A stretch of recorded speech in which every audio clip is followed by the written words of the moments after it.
At the service where I laid a wreath on behalf of the United States and the American people, the wreath bore the inscription, "Unto every person there is a name." And one of the most extraordinary features of a visit to Yad Vashem is the way in which the individuals, the names, the faces, the personal stories and the personal experiences are captured. And how deep those stories cut for anybody who visits this remarkable museum. This is my fourth visit to Yad Vashem, my third to the new Yad Vashem, but every visit I feel cuts even deeper than the one before. You can't visit this place too often. You can't spend enough time looking at the exhibits, seeing those faces, remembering what was lost, thinking about what would be today that isn't, if not for the horrors of what was carried out. I just wanted to share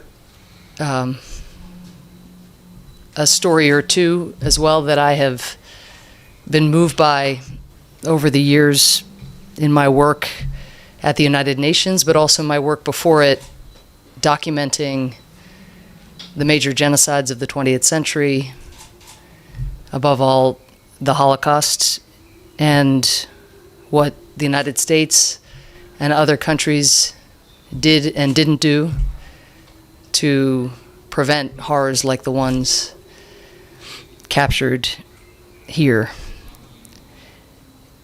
At the United Nations on Holocaust Remembrance Day this year, we heard from a Holocaust survivor that Ambassador Danone brought to New York.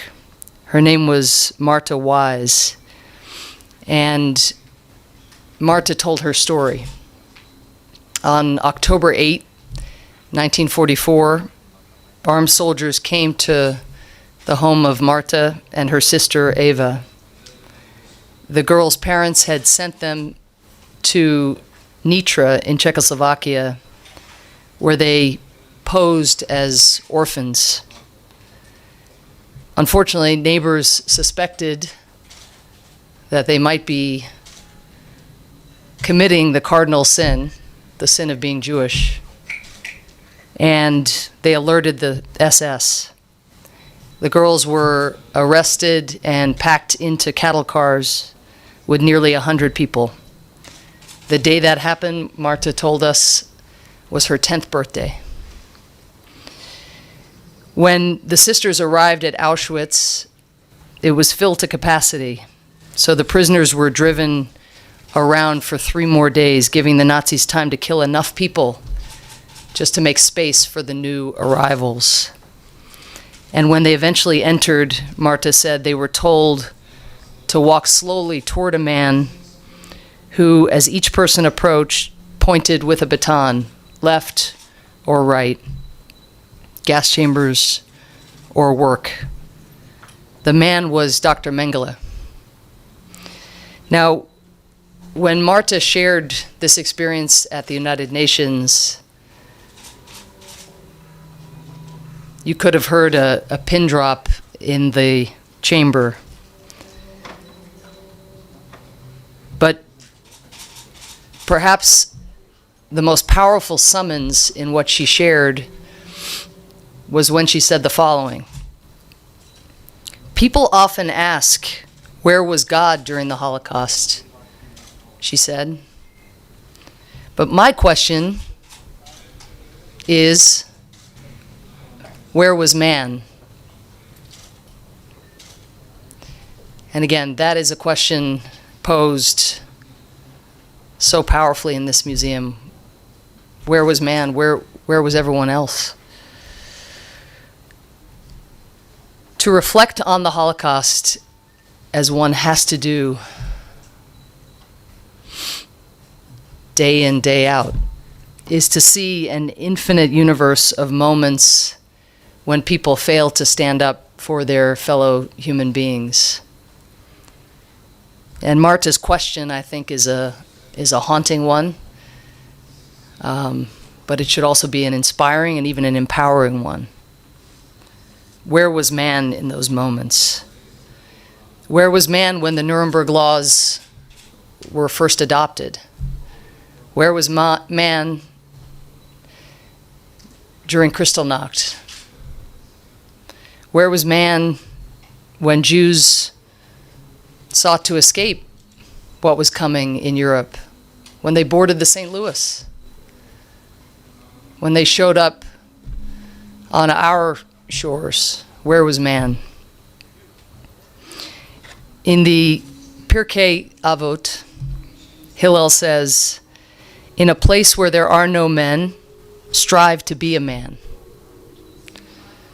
And in remembering the Holocaust, Yad Vashem also remembers those who strove to be men, the righteous. People like Nicholas Winton, who helped 669 children escape from Czechoslovakia, forging documents, planning transport, finding foster families. Children who today have more than 6,000 descendants. 6,000. Because he was a man. People like Jan Karski, who risked his life to tell the story, to see the story, to see it with his own eyes, so that when he sat down with President Roosevelt, he would not be repeating what someone had told someone who told him, but so he could describe to the President of the United States what he saw with his own eyes. If we are truly to honor the memory of those who were killed in the Shoah, we must honor the memory of those lost. We must never stop honoring the memory of those lost. And we must seek, as this incredible memorial and museum has done, to give them names and to tell their stories. But we must also try to carry the example of the righteous with us as we go forward, to try somehow to live as they lived, so that when the question comes for us, as it surely will, where were we?